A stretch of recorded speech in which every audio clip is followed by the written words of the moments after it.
বায়ু কি পদার্থ? এইমাত্র বলে দিয়েছেন বায়ু নিঃস্ব পদার্থ।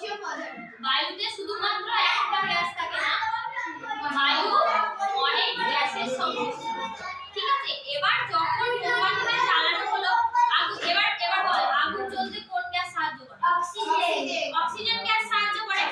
এবার যখন আমি গ্লাসটা চাপা দিলাম, গ্লাসের মধ্যেও কিছুটা বায়ু আছে, সেই বায়ুতে যে পরিমাণ অক্সিজেন ছিল সেইটুকু সময় পর্যন্ত মোমবাতিটা জ্বলবে। ঠিক আছে, এবার আগুন নেভাতে কোন গ্যাস সাহায্য করে? কার্বন ডাই অক্সাইড সাহায্য করে।